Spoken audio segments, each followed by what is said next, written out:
तामुलपुर जिल्लानि खुमारिकाटा कमिउनिटि नब्लाङाव दिनै सानसेनि हाबाफारि लानानै नैथि खेब तामुलपुर जिल्ला उसु बादायलायनाय खुंदों। तामुलपुर जिल्ला उसु एसोसिएशननि बानजायनायाव खुंजानाय बे उसु बादायलायनायखौ तामुलपुर बियाबनि एमएलए जलेन दैमारिया बेखेवनानै होयो। बेजों लोगोसेनो तामुलपुर जिल्ला उसु एसोसिएशननि आफादगिरि अनन्त कुमार बर'आ फिरफिलाखौ बिरहोयो आरो गाहाय दरखं मोखांखौ जिल्लानि गाहाय नेहाथारि मुन्ना औवारिया बेखेवनानै होयो।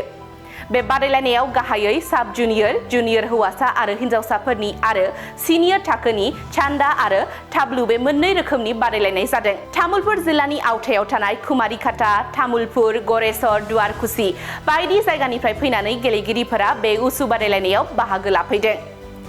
जिल्लानि थाखोआव देरहासार जानाय बादायारिफोरा फैगौ 22 एप्रिल खालाराव खुंजानो गोनां अल आसाम उसु चेम्पियनशिप बादायलायनायाव बाहागो लानो मोनगोन होनना फोरमायथियो।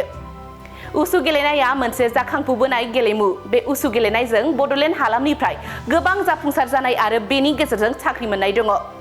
बड'लेण्ड हालामनिफ्राय नेशनेल आरो इन्टारनेशनेल थाखोनिफ्राय देरहानानै बान्था मोनबोनाय दंसै।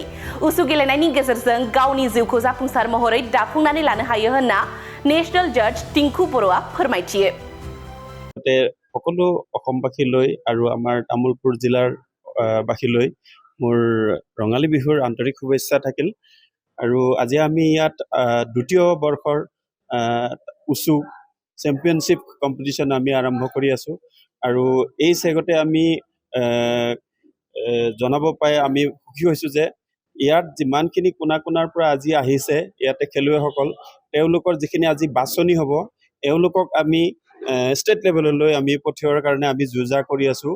আৰু যিমানখিনি বেকৱাৰ্ড আজিকালি প্লেটফৰ্ম নোপোৱা ল'ৰা ছোৱালী আছে, সেইখিনি যাতে আমাৰ এই খেলত সকলোৱে যোগাযোগ কৰি কিনে আমাৰ এই খেলত কম্পিটিশ্যনত ছিলেকশ্যন হৈ কিনে আকৌ ষ্টেট লেভেলত যোৱাৰ কাৰণে আগ্ৰহ কৰে।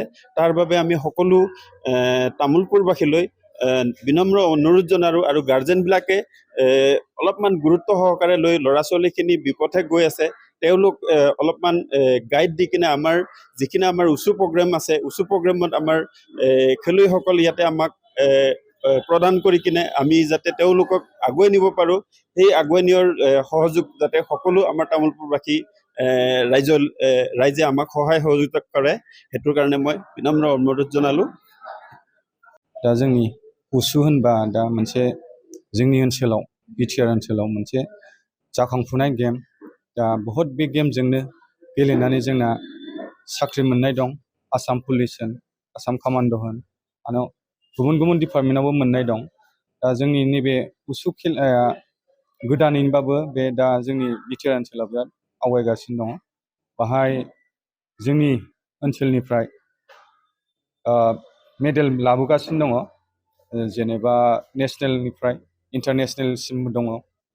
दा दाख्लैसो रिसेन्टलि जानानै थांनाय जोंना अल इन्डिया इन्टार इउनिभार्सिटियाव चन्डीगढ़आव जादोंमोन। बाहाय जोंनि बड'लेण्ड इउनिभार्सिटिनि जानानै गेलेगिरिफोरा मोजां मेडेल मोनबोदों, 8था मेडेल मोनबोनो हादों।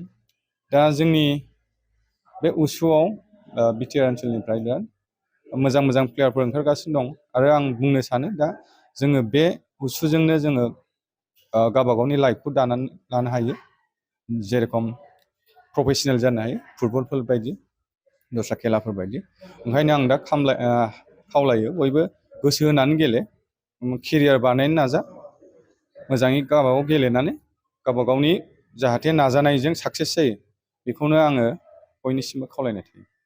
बेखौनो होननो लुगैदो दा जोंनि जाखांफुनाय लाइमोनफ्रा एखमबा मोनसे रं डाइरेक्सनजों थांफ्लाङो, माने खामानि दामानि गैयाबा माने बिदिनो बर जानानै बायदिसिना गाज्रि गाज्रि बेसादफोर बा बायदि बायदि गाज्रि हुदाफ्राव थांफ्लाङो। ओंखायनो बिनि थाखाय जाहाथे बिसोरनि माइन्डआ इंगेज जायो, खेला दुलायाव फै, खेला गेलेनानै जाहाथे बैफोर हुदाफोरखौ जों खेला गेलेबा गोजानाव थानो हायो। आरो माखासे बिदि गेलेनायजों डिसिप्लिन आरो माबाफोरखौ गावनि हेल्थखौ लाबोनो हायो। खेलाजों नोङो बेनिफिट मोनगोन, बाहाय हेल्थनि बेनिफिट मोनगोन नोङो, आरो नोंनि केरियार दानो हागोन नों।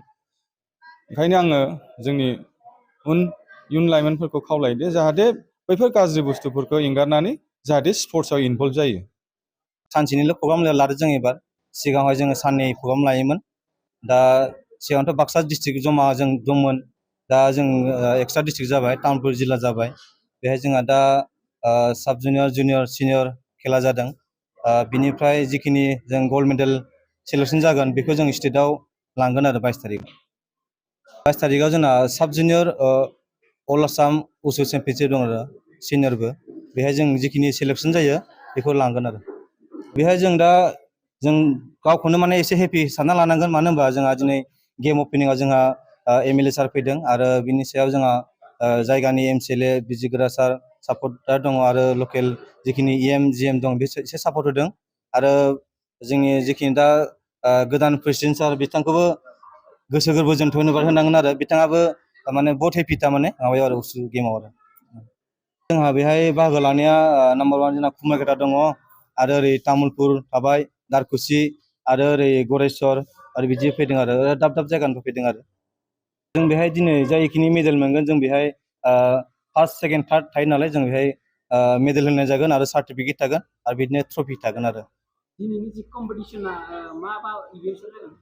दिनैनि कम्पिटिसना जोंहा बेहाय मोनथाम माबायाव जागोन साब जुनियर जुनियर सिनियर आरो बे मोनसे थाबाय जोंना आरो तावलु दंबावो जोंना उसुआव मोननै खेलाटा माबा थायो आरो मोनसेया सान्दा मोनसेया तावलु बिरखं गाथोननि सोमोन्दै सोलोंथाइ लानो गोसो गुदुं लाइमोनफोरनि थाखाय मोजां रादाब गोजान जायगाफोराव थांनानै गोबां रां खरसा खालामना सोलोंथाइ लानांगौनि गोनांथि गैलिया दानिया उदालगुरि टाउन रामजानकि सकनि हटेल फामि पेलेसनि 4th फ्ल'राव बोसोरसेनि फोरोंथाइ होनो थाखाय लोगोआरि जाना आपग्रेड एभिएशन एकाडेमिया नोंथांमोननि थाखाय मोजां खाबु लानानै फैबाय cabin crew ground staff cargo executive airport detail utility airport management आरो हस्पिटालिटी मेनेजमेन्टनि थाखायबो इन्टारभिउ होनो हानायनि फोरोंथाइ होयो आपग्रेड एभिएशन एकाडेमियाव